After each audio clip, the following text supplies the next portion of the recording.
आज हम इकाई 3 पूर्णांक के अभ्यास प्रश्नों को हल करेंगे। पहला प्रश्न कह रहा है, दी गई सारणी में विभिन्न शहरों के किसी विशेष दिन के तापमान अंकित हैं। इन तापमानों को पूर्णांकों के रूप में सारणी में अंकित कीजिए। तो इसके पहले हमने प्राकृतिक संख्या पढ़ी थी। 1, 2, 3, 4, 5, 6 अनंत तक संख्याएं जो जाती हैं वो सभी प्राकृतिक संख्या कहलाती हैं, है ना। इनको गिनती संख्याएं भी कहते हैं या नेचुरल नंबर कहते हैं। और जब प्राकृतिक संख्याओं में शून्य शामिल कर लिया गया तो वो पूर्ण संख्या कहलाई, होल नंबर कहलाए। अब जो पूर्णांक होते हैं वो हमारे 3 प्रकार के होते हैं, धन पूर्णांक, शून्य और ऋण पूर्णांक। तो यहां पर आज हम पूर्णांकों से संबंधित अभ्यास प्रश्नों को हल कर रहे हैं। तो हमको शहरों के नाम दिए गए, तापमान दिए, तापमान पूर्णांक में आना। तो पूर्णांक हमारे 3 प्रकार के होते हैं, धनात्मक पूर्णांक, शून्य एवं ऋणात्मक पूर्णांक। तो लखनऊ शहर का तापमान 0 डिग्री सेल्सियस से 10 डिग्री सेल्सियस अधिक है। तो जो अधिक है तो तापमान क्या धनात्मक होगा, इसको प्लस कर दिया और यहां पर 10 डिग्री सेल्सियस लिख दिया।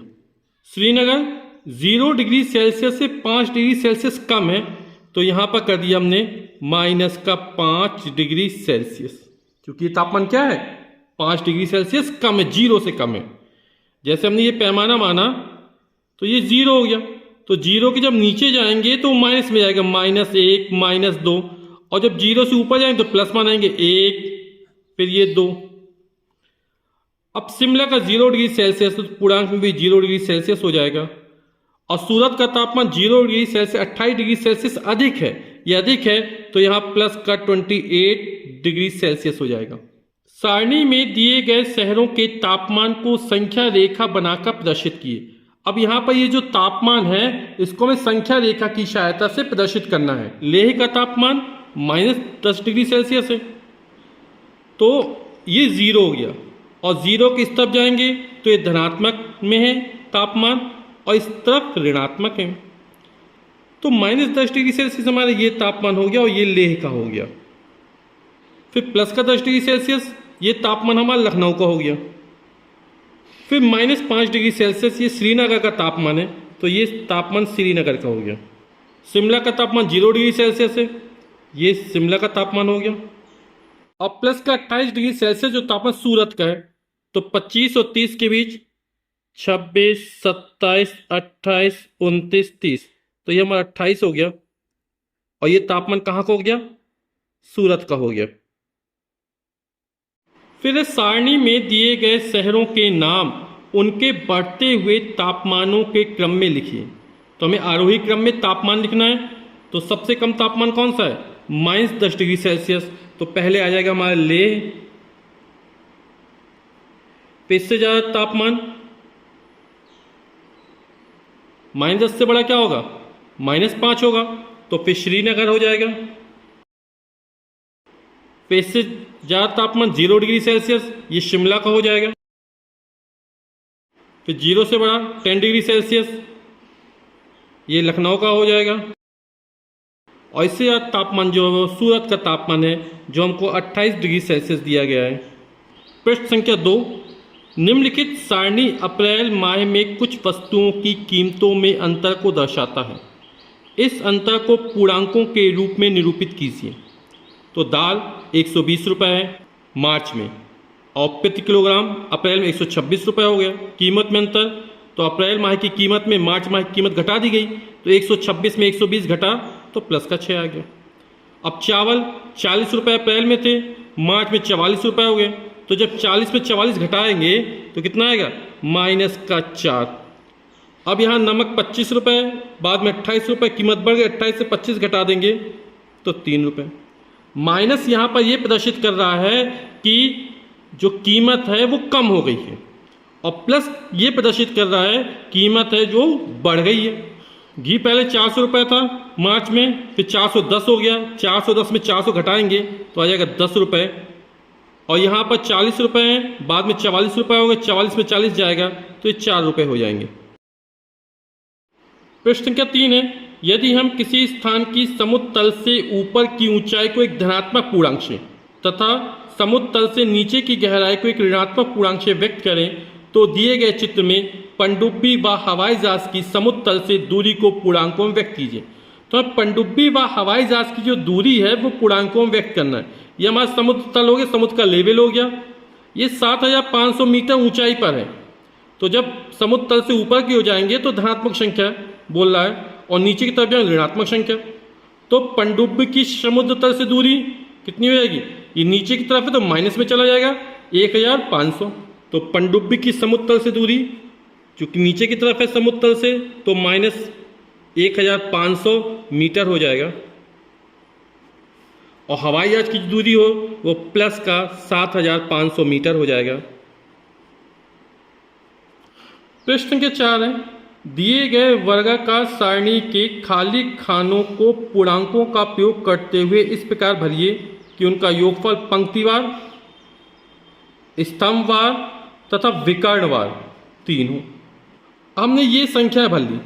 अब जैसे पंक्ति में 5 और -2 जोड़ो तो 5 + -2, तो 5 में 2 चला जाएगा 3 आ गया। 8 में 1 जोड़ा 9, 9 में 6 चले गए फिर 3 हो जाएगा हमारा। 4 में 2 जोड़ा 6, 6 में 3 चले जाएंगे फिर 3 हो जाएगा हमारा। 5 में 4 जोड़ा 9 और 9 में 6 चले गए 3, 2 में 1 जोड़ा 3, 8 और -3 -2 तो 8 प्लस का है और -2 और -3 तो -2 -3 माइनस का 5 हो जाएगा। 8 में 5 है फिर 3 आ जाएगा। 5 में 1 जोड़ा 6, 6 में 3 चले गए फिर 3 आ जाएगा। और 4 1 5, 5 में 2 गए 3। तो यहाँ पर चाहे पंक्तिवार जोड़ें, चाहे स्तंभवार जोड़ें, चाहे विकर्णवार जोड़ें, योगफल हमेशा 3 आ रहा है। प्रश्न संख्या 5 है, नसीम 500 रुपये लेकर एक दुकान पर जाता है। दुकान पर वस्तुओं की कीमत चित्रानुसार दर्शाई गई है। वह किन किन वस्तुओं को खरीद सकता है कि उसके पास एक भी रुपए शेष न बचे। यानी वो 500 रुपये लेके आया है और इनमें से ये सामान खरीदना है ताकि 500 रुपये पूरे के पूरे खर्च हो जाए, एक भी पैसा उसके पास ना बचे। तो ये 45 का सामान है तो हम एक 5 वाला सामान और ले लेते हैं ताकि इकाई में शून्य आ सके। तो यहाँ पर 35 रुपये और 45 रुपये है। तो 45 का सामान पहले यूज कर चुके हैं, हम 35 वाला सामान लेंगे। तो 35 रुपये। अब ये क्या दिख रहा हमें, ये हमें रुमाल जैसा नजर आ रहा है तो ये रुमाल हो जाएगा। फिर हमने बैग और शर्ट लिया। बैग की कीमत 110 रुपये है और शर्ट की कीमत 310 रुपये है। ये सबको टोटल करें 5 5 10 की शून्य हासिलेगी 1, 4 1 5 3 8 1 9 1 10 शून्य हासिलेगी 1, 3 1 4 और 1 5। तो हमारा 500 रुपये कुल खर्च हो जाएगा हमारा। प्रश्न संख्या 6, निम्नलिखित शब्द समूह में धनात्मक पूर्णांक और ऋणात्मक पूर्णांक को प्रदर्शित करने वाली संबोधों को दी गई निम्नलिखित तालिका में लिखिए। चढ़ना का ठीक उल्टा उतरना। तो ऊपर चढ़ना नीचे उतरना। तो चढ़ना ये धनात्मक होगा तो उतरना ऋणात्मक हो जाएगा। ठीक विपरीत प्रक्रिया, जैसे लाभ है धनात्मक तो हानि ऋणात्मक हो जाएगा हमारा। खर्चा ऋणात्मक तो आमदनी धनात्मक हो जाएगी। तो चढ़ना, लाभ, आमदनी, ऊपर, आगे, ऊंचा, पूर्व, उछाल, ये धनात्मक पूर्णांक को प्रदर्शित करेंगे। तो वहीं घटना, हानि, खर्चा, नीचा, पीछे, उतरना, पश्चिम, गिरावट, ये ऋणात्मक पूर्णांक को प्रदर्शित करेंगे, है ना। धनात्मक पूर्णांक यदि पूर्व है तो ऋणात्मक पूर्णांक पश्चिम है। धनात्मक पूर्णांक चढ़ना है तो ऋणात्मक पूर्णांक उतरना है। धनात्मक पूर्णांक आमदनी है तो ऋणात्मक पूर्णांक खर्चा है। यानी ठीक विपरीत प्रक्रिया है। प्रश्न संख्या 7, दी गई संख्या रेखा के आधार पर निम्नलिखित के उत्तर दीजिए। संख्या रेखा पर अंकित बिंदुओं को उनके घटते हुए क्रम अवरोही क्रम में लिखिए। तो अवरोही क्रम में क्या होता है, पहले सबसे बड़ी संख्या, फिर उससे छोटी, फिर उससे छोटी संख्या आती है। तो जब हम संख्या रेखा पर राइट हैंड साइड यानी दाईं ओर चल जाते हैं तो मान क्रमशः बढ़ता चला जाता है। यानी ए से बड़ा बी है, बी से बड़ा सी है, सी से बड़ी डी है, से बड़ा ई है, ई से बड़ा एफ, एफ से बड़ा जी। तो हमें अवरोही क्रम में लिखना है तो पहले जी आएगा, फिर एफ, एफ से छोटा ई होगा, ई से छोटा डी होगा, डी से छोटा सी होगा, सी से छोटा बी होगा और b से छोटा a होगा। अब कह रहा है यदि बिंदु b को -10 लिखें, ये बिंदु b -10 हो गया, तो +10 वाला बिंदु कौन सा है? तो ये 0 के इस तरफ ऋणात्मक और इस तरफ धनात्मक होगा। तो 1 2 3 4 5 स्थान किसका -10 है, तो यहाँ पर 5 स्थान दाईं ओर जाएंगे, 1 2 3 4 5, तो f जो होगा वो +10 प्रदर्शित करेगा। तो यहाँ पर -10 b निरूपित कर रहा है, तो +10 जो निरूपित करेगा वो हमारा f होगा। संख्या रेखा पर अंकित बिंदुओं में से किसका मान सबसे कम है? तो हमने बताया इस तरफ बढ़ते हुए मान बढ़ता है और इस तरफ जाएंगे मान कम हो जाता है। तो a का मान सबसे कम होगा और यहाँ पर g का मान सबसे ज़्यादा होगा। तो सबसे कम मान किसका है? तो बिंदु a का हो जाएगा यहाँ पर। प्रश्न संख्या 8 है, किसी स्थान पर सुबह का तापमान 4 डिग्री सेल्सियस था, उसी स्थान पर रात का तापमान सुबह के तापमान से 6 डिग्री सेल्सियस कम हो जाता है। उस स्थान पर रात का तापमान कितना था? तो सुबह का तापमान 4 डिग्री सेल्सियस है और तापमान में 6 डिग्री सेल्सियस की कमी आई। रात का तापमान पूछ रहा है, तो 4 डिग्री सेल्सियस सुबह का तापमान है, इतना कम हो जाता है, घटा देंगे, तो 4 में जब 6 जाएगा तो आ जाएगा -2 डिग्री सेल्सियस, यानी रात का जो तापमान हो वो -2 डिग्री सेल्सियस होगा। प्रश्न संख्या 9, एक प्रश्न पत्र में छात्र को सही उत्तर देने पर 4 अंक मिलते हैं तथा गलत उत्तर देने पर 1 अंक काटा जाता है। रिया ने 30 प्रश्नों के सही उत्तर देने पर 100 अंक प्राप्त किए। रिया ने कुल कितने प्रश्नों को हल करने का प्रयास किया? तो सही प्रश्न 30 हल किए और सही पर कितने 4 नंबर मिलते हैं, तो 30 प्रश्न हल किए सही और एक प्रश्न पर 4 अंक मिलते हैं, तो 30 चौक 120 नंबर हो जाएंगे रिया के। लेकिन गलत उत्तर देने पर 1 अंक काट लिया जाता है, तो उसके कुल 100 नंबर आए। सही प्रश्न में 120 मिले और अंक कितने 100 है, यानी उसके 20 नंबर काट लिए गए ना, और एक प्रश्न 1 नंबर का है, यानी उसके 20 प्रश्न क्या हो गए? गलत हो गए। 30 प्रश्न उसने सही किए हैं, 20 प्रश्न उसने गलत किए, तो कुल कितने प्रश्न हल किए? 30 + 20 = 50 प्रश्न उसने हल किए हैं। तो रिया को सही प्रश्न हल करने पर प्राप्त अंक 30 प्रश्न सही किए उसने, एक प्रश्न पर 4 नंबर मिला, टोटल होगा 120। कुल प्राप्त अंक उसके 100 हैं। अब क्योंकि एक गलत उत्तर 1 नंबर काट लिया जाता है ना, कुल 100 नंबर मिले, तो कितने नंबर कट गए? तो 120 में से हम 100 घटा देंगे तो आ गया 20, यानी 20 नंबर उसके कट गए। तो एक प्रश्न में 1 नंबर कटा, यानी यहाँ प्रश्नों की संख्या कितनी हो जाएगी? 20 हो जाएगी। तो कुल हल प्रश्न संख्या बराबर सही प्रश्नों की संख्या पर गलत प्रश्नों की संख्या। सही प्रश्न उसने 30 हल किए, गलत प्रश्न 20 थे, 30 + 20 = 50। तो रिया ने कुल 50 प्रश्न हल किए। प्रश्न संख्या 10 है, दी गई संख्या रेखा पर अंकित बिंदु x तथा y का योगफल होगा। तो यहाँ पर ये 0 है, -2 -4 -6 -8 -10 -12, तो ये होगा -14। तो x का जो मान होगा वो कितना? -14 होगा। 2 4 6 8 10 12, y का मान क्या होगा? 12 होगा। तो x का मान हमारा -14 है, y का मान 12 है। हमसे x + y पूछ रहा, तो -14 + 12, तो कितना आ जाएगा? माइनस की संख्या बड़ी है तो आंसर माइनस में आएगा। 14 -14 + 12 ये हो जाएगा -2, आंसर हो जाएगा ये। यदि आपको ये घटाना समझ में ना आए तो आप मेरा पूर्णांकों का जोड़ तथा घटाने से संबंधित वीडियो देख सकते हैं, जिसकी लिंक आपको डिस्क्रिप्शन बॉक्स में मिल जाएगी। प्रश्न संख्या 11 है, प्रश्न चिन्ह वाले स्थान को भरिए। यहाँ पर हम देखेंगे तो 6 है, यहाँ -12 हो गया, यानी -2 का गुणा किया जा रहा है। इस तरह -3 है और इसे -2 को गुणा, 3 दूनी 6 और माइनस माइनस प्लस हो जाएगा। किसी संख्या में 0 का गुणा करें उत्तर हमेशा 0 आएगा। 9 में -2 का होगा तो 9 दूनी 18, ये हो जाएगा -18 क्योंकि ये माइनस का था। 5 दूनी 10, ये -10 हो जाएगा। माइनस और माइनस का गुणा जब -2 बार होता है तो उत्तर प्लस में आएगा। -1 बार हो, 3 बार हो, 5 बार गुणा किया जाए, यदि माइनस विषम बार हो तो उत्तर ऋणात्मक आएगा। तो माइनस माइनस प्लस हो गया, 7 दूनी 14 हो जाएगा, प्लस का 14 हो जाएगा।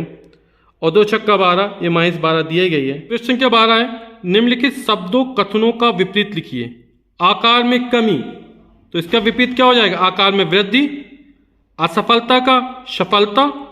10 रुपए का लाभ यानी 10 रुपए की हानि। जल स्तर में वृद्धि यानी जल स्तर में कमी।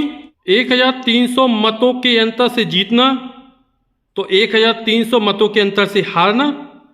तापमान में 20 डिग्री सेल्सियस की वृद्धि, तो यहां तापमान में 20 डिग्री सेल्सियस की कमी। प्रश्न संख्या 13 है, इन चिन्हों का प्रयोग कर रिक्त स्थानों को भरिए। तो यहां -5 है प्लस -8 है, तो -5 प्लस -8 कितना हो जाएगा? ये हो जाएगा -13। और ये कितना है? माइनस माइनस प्लस हो जाएगा, तो -15 और +2। -15 + 2 जोड़ेंगे कितना आएगा? -13। तो ये दोनों कैसे हो जाएंगे? बराबर हो जाएंगे। तो यहां पर हम बराबर का चिन्ह लगा देंगे। फिर -6 -7, ये होगा -13 और माइनस माइनस प्लस हो जाएगा, तो ये हो जाएगा 10 और +3, तो ये 13 हो गया। ये देखिए प्लस का 13 है और ये माइनस का 13 है। आप लोग जानते हैं कि धनात्मक संख्या हमेशा ऋणात्मक संख्या से बड़ी होती है, तो यहां पर ये बड़े का चिन्ह इस तरफ आ जाएगा। ये -1 है, माइनस माइनस प्लस का 2 हो जाएगा, माइनस माइनस प्लस का 3 हो जाएगा। 3 2 5, 5 में से 1 गया तो हो गया 4, -4 माइनस माइनस प्लस का 5 और प्लस का 9, 9 5 14, 14 में 4 जाएंगे तो बचेगा 10। तो आप जानते 10 बड़ा है 4 से, तो फिर ये चिन्ह लग जाएगा हमारा। -4 -6 माइनस का 10 और -3, ये माइनस का 13 हो जाएगा इस तरफ। -3 माइनस माइनस प्लस का 7 प्लस माइनस -3, -3 -3 माइनस का 6 हो जाएगा और 7 - 6 यानी 1 आ जाएगा। तो आप लोग जानते हैं कि धनात्मक संख्या हमेशा ऋणात्मक संख्या से बड़ी होती है, तो 1 बड़ा है -13 से, तो ये चिन्ह फिर लग जाएगा। प्रश्न संख्या 14 है, सत्य असत्य लिखिए। सभी पूर्ण संख्याएं पूर्णांक हैं, तो हमारा कथन सत्य लिख दिया, बिल्कुल सही है। अगला है, 0 प्रत्येक ऋणात्मक पूर्णांक से बड़ा है। ये बिल्कुल सही। हम संख्या रेखा देखेंगे तो संख्या रेखा पर ये बीच में 0 आ गया, यहां पर इस तरफ जाते धनात्मक पूर्णांक आता है, इस तरफ ऋणात्मक पूर्णांक आते हैं। जब हम दाईं ओर से बाईं ओर जाते हैं तो मान क्रमशः कम होता चला जाता है। तो जो ऋणात्मक संख्याएं होती हैं वो सारी क्या ही 0 से क्या होती है? छोटी होती है। यानी 0 क्या होता है? ऋणात्मक पूर्णांक से बड़ा होता है। तो ये जो कथन हो जाएगा वो हमारा सत्य हो जाएगा। फिर अगला, प्रत्येक धनात्मक पूर्णांक ऋणात्मक पूर्णांक से बड़ा होता है। ये बिल्कुल सत्य कथन है कि प्रत्येक धनात्मक पूर्णांक हमेशा ऋणात्मक पूर्णांक से बड़ा होता है। अगला, यदि 6 बड़ा है 3 से, 6 इज ग्रेटर देन 3, तो -6 इज ग्रेटर देन -3। ये गलत हो जाएगा, क्योंकि जब संख्या रेखा खींचते हैं ये मान 0 है, तो -1 -2 -3 -4 -5 -6, तो इस तरफ जब जाते तब मान क्रमशः बढ़ता चला जाता है। हम क्या है, दाईं ओर से बाईं ओर जा रहे हैं तो मान क्रमशः कम होगा। 0 से छोटा -1, -1 से छोटा -2, -2 से छोटा -3, फिर उससे छोटा -4, -4 से -5, उससे छोटा -6। तो -6 छोटा होगा -3 से, इसमें बड़ा बोल रहा, तो हमारा कथन क्या हो जाएगा? गलत हो जाएगा, यानी असत्य हो जाएगा। तो ये जो कथन हो गया हमारा कैसा? असत्य हो गया।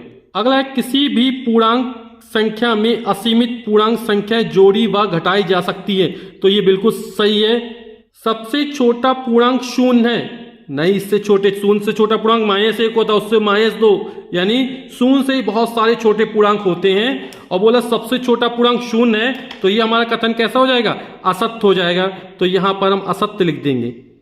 अगला है, 0 ना ही धनात्मक और ना ही ऋणात्मक पूर्णांक है, तो ये बिल्कुल सही लिखा गया है। एक पूर्णांक और उसके योग प्रतिलोम का अंतर सदैव सम होता है। अब जैसे हमने एक पूर्णांक ले लिया 3, इसका योग प्रतिलोम कितना हो? -3 हो जाएगा। इसका बोला अंतर बोल रहा तो हम घटा देंगे, कितना हो जाएगा? 3 माइनस माइनस प्लस हो जाएगा 3, 3 + 3 6, तो ये सम हो गया। ठीक, यदि -3 ले ले पहले, फिर इसका अंतर निकालें, इसमें 3 घटाएं तो ये -6 हो जाएगा। तो हमेशा के सम संख्या प्राप्त हो रही है तो ये जो कथन होगा वो हमारा कैसा हो जाएगा, सत्य हो जाएगा। अगले शून्य का योज प्रतिलोम शून्य होता है, तो ये बिल्कुल सही है, इसको आप ध्यान भी रख सकते हैं। संख्या 1, 2, 3 को धनात्मक पूर्णांक कहा जाता है, और ये भी कथन हमारा क्या है, सत्य है। अगला संख्या 0, 1, 2, 3 को ऋणोत्तर नॉन निगेटिव पूर्णांक कहा जाता है, ये बिल्कुल सही। शून्य हमारा ना तो धनात्मक ना ऋणात्मक है, ठीक, और 1, 2, 3 धनात्मक पूर्णांक है। तो ये जो संख्या है ये हमारी नॉन निगेटिव पूर्णांक या ऋणोत्तर पूर्णांक कहे जाते हैं। तो हमारा कथन क्या हो जाएगा, सत्य हो जाएगा, ट्रू हो जाएगा।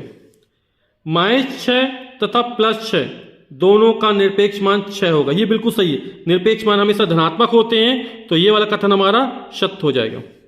किसी पूर्णांक का योगात्मक प्रतिलोम उसमें उसके चिन्ह बदलने पर प्राप्त होता है, तो ये भी कथन हमारा कैसा है, सत्य है। जैसे -5 का योगात्मक प्रतिलोम निकालना है तो माइनस की प्लस चिन्ह लगा तो +5 हो जाएगा, +5 का -5 हो जाए। तो हमें चिन्ह में परिवर्तन करना है तो हम उसका योगात्मक प्रतिलोम प्राप्त कर लेंगे। फिर अगला, किसी पूर्णांक व उसके योगात्मक प्रतिलोम का योग सदैव शून्य होता है। जैसे ये -5 लिया, इसमें +5 जोड़ो, +-5 कितना हो जाएगा, +5 -5 0, तो योगफल सदैव शून्य होता है। इसी शून्य को हम क्या बोलते हैं, योगात्मक तत्समक अवयव बोलते। तो ये वाला हमारा कथन कैसा हो जाएगा, सत्य हो जाएगा, ट्रू हो जाएगा। किसी संख्या के पूर्ववर्ती संख्या एवं अनुवर्ती संख्या का अंतर सदैव 1 होता है, तो ये वाला कथन हमारा असत्य हो जाएगा। और क्यों असत्य हो जाएगा, जैसे कोई संख्या हमने 7 ले ली, जिसकी पूर्ववर्ती संख्या क्या होगी, 6 होगी, अनुवर्ती संख्या क्या होगी, 8 होगी।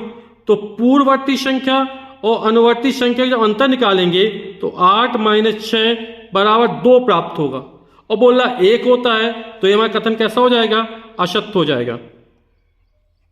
प्रश्न संख्या 15, रिक्त स्थानों की पूर्ति कीजिए। 75 में हम कितने का गुणा करें कि -75 हो जाए, तो निश्चित रूप से -1 का गुणा करना पड़ेगा। -1 बार है, -2, -3 बार गुणा हो रहा, तो जब माइनस विषम बार होता है तो उत्तर माइनस में आएगा। 3 दूनी 6, 6 एकम 6, तो उत्तर हो जाएगा -6। 40 में गुणा हो रहा, उत्तर कितना, 0 आ रहा, तो जब किसी संख्या में 0 का गुणा किया है तभी उत्तर 0 आएगा, तो 40 × 0 = 0।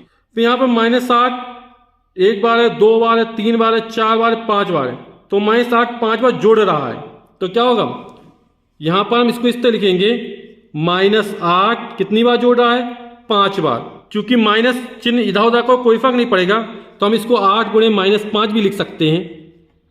नहीं तो क्या होगा, -8 की आवृत्ति 5 बार है, तो ये 5 होगा और -8 का उसमें गुणा किया जाएगा। अब -100 और ये -10 भाग करना है, तो माइनस कट जाएंगे, तो 100 में जब 10 का भाग किया जाए 10 धाम 100 10 आ जाएगा। यहाँ 98/1 है, तो जब 98 में 1 का भाग करेंगे तो किसी संख्या में जब 1 का भाग किया जाता है तो हमें वही संख्या मिल जाती है, तो यहाँ पर उत्तर आएगा 98। प्रश्न संख्या 16, संख्या रेखा पर हल कीजिए। तो -3 + -5 = -8। तो पहले 0 से स्टार्ट किया, कहाँ गए, -3 पर गए, फिर -5, तो 1 2 3 4 5, फिर -5 और गए। जैसे हम -3 दिया तो 0 से चले और कहां पर आ गए, -3 पर आ गए। अब +5 जाना है। अब +5 माइनस की ठीक विपरीत प्रक्रिया, प्लस तो हमें दिशा बदल जाएगी। अब माइनस इस दिशा में आए तो प्लस में इस दिशा में जाएंगे, इसकी ठीक विपरीत दिशा में। कितने खाने जाना, 5 खाने जाना, तो यहां से 1 2 3 4 5, तो हम यहां से चलेंगे और यहां पर आ जाएंगे। तो उत्तर क्या हो जाएगा हमारा, तो उत्तर हम शून्य से देखेंगे, यहां पर कितना पहुंच गए, 2 पर पहुंच गए, तो हो जाएगा 2। पहले 3 है तो 0 से गए और 3 पर पहुंच गए, फिर -5 है, इसे 5 घटाना है, 3 में 5 घटाना है, घटाना मतलब दिशा बदल जाना। तो कितने 5 खाने जाना, 1 2 3 4 5, तो उत्तर क्या हो जाएगा हमारा, तो यह जाएगा हमारा -2। प्रश्न के 17 है, कोष्ठकों की सहायता से निम्नलिखित कथनों को गणितीय पद के रूप में निरूपित कीजिए। 4 और 8 के योगफल का 3 से भाग, तो यहां 4 और 8 का योगफल किया गया, उसमें 3 से भाग कर दिया गया। अगला 45 में 4 और 5 के योगफल से भाग। अब 45 में 4 और 5 के योगफल से भाग करना है, तो हमने लिखा 45, इसमें भाग करना है और किसका भाग करना है, 4 और 5 का जो योगफल आएगा। अगला है 4 और 8 के गुणा करके 7 से गुणा करना, तो पहले 4 और 8 का गुणा कर दिया और फिर इसमें 7 से गुणा करना है, तो गुणा 7 कर दिया। अगला है 48 में 15 और 3 के अंतर से भाग, तो 48 में भाग करना है और किसका भाग करना है, 15 और 3 के अंतर से, तो 15 में से 3 घटा दिया, इसके अंतर से 48 भाग कर दिया और भाग के बाद 3 से गुणा करना है, तो जो आया उसमें हमें 3 से गुणा करना है, तो गुणा कर दिया। गुणा का चिन्ह लगाए चाहे न लगाए कोई फर्क नहीं पड़ता यहाँ पर, क्योंकि कोष्टक लग चुका है। अगला 12 और 7 के अंतर से 3 का गुणा, तो 12 और 7 का पहले अंतर लिखना है, 12 माइनस 7 हो गया और इसमें कितने गुणा करना है, 3 का गुणा करना है। क्वेश्चन 18 का हल कीजिए। हमें इस प्रश्न को हल करना है, ये साफ नहीं दिख रहा तो इसलिए हम साफ साफ लिख दिए इसको। तो according to BODMAS formula BODMAS, BODMAS यानी ब्रैकेट, बी आया, बी का मतलब ब्रैकेट, सबसे पहले कोष्टक के अंदर हल करेंगे। तो इन दोनों को हल करते हैं पहले, तो इसको इस तरह उतार देंगे, 18 भागे 3 गुणे 2 में 4 जोड़ें कितना हो जाएगा, 6। ऑफ यानी का, फिर डी मतलब डिवीजन, अब इसके भाग करना हमें, तो 18 में पहले 3 का भाग करेंगे, तो 18 में 3 का भाग 6 आ जाएगा, फिर गुणा 6, फिर m का मल्टीप्लिकेशन, तो 6 में 6 का गुणा करेंगे, 6 6 36, तो उत्तर आ जाएगा 36, यही हमारा आंसर हो जाएगा। अब 18 भागे 2 + 4 × 3, तो सबसे पहले बॉडमस के अनुसार कोष्टक हल करेंगे, तो हो जाएगा 18 भागे 2 + 4 6 हो जाएगा, 2 + 4 6 हो जाएगा, × 3। अब क्या करेंगे, भाग करेंगे, BODMAS में डी के बाद डिवीजन है, फिर मल्टीप्लिकेशन आएगा, यानी पहले भाग आएगा फिर गुणा आएगा, तो 18 में 6 का भाग करें तो 3 आ जाएगा, गुणा 3, और जब 3 में 3 का गुणा कर देंगे तो हो जाएगा 9। और इस इकाई का अंतिम प्रश्न है 19वां। रामू अपने सहपाठी मीना का हालचाल लेने एक अस्पताल जाता है। मीना अस्पताल में भूतल से ऊपर दूसरे तल पर भर्ती है तथा पैथोलॉजी भूतल से 2 तल नीचे है। रामू अपने सहपाठी मीना से मिलने के लिए लिफ्ट में लगी संख्या बटनों में से कौन सी संख्या बटन दबाएगा। तो यहां पर ये भूतल है और जो मीना भर्ती है वो 2 तल ऊपर है, तो जब 2 तल ऊपर जाएगा यहां पर लिफ्ट बटन 0 1 2 3 4 5 -1 -2, तो ये भूतल से ऊपर की तरफ जाएगा तो धनात्मक बटन दबाई जाएंगी 1 2 3 4 5 वाली, और जब भूतल से नीचे जाएगा तो -1 -2 दबाएगा। चूंकि मीना का हालचाल लेने के लिए ऊपर जाना है दूसरे तल पर, तो यहां नंबर 2 की बटन दबाएगा। फिर यह रामू अपने सहपाठी मीना की मेडिकल रिपोर्ट लेने पैथोलॉजी जाना चाहता है। अब वह लिफ्ट में लगी संख्या बटनों में कौन सी संख्या बटन दबाएगा। तो जो पैथोलॉजी है वो भूतल से 2 तल नीचे है, और जब 2 तल नीचे है तो यहां -2 वाली बटन दबाएगा भूतल से नीचे जाने के लिए।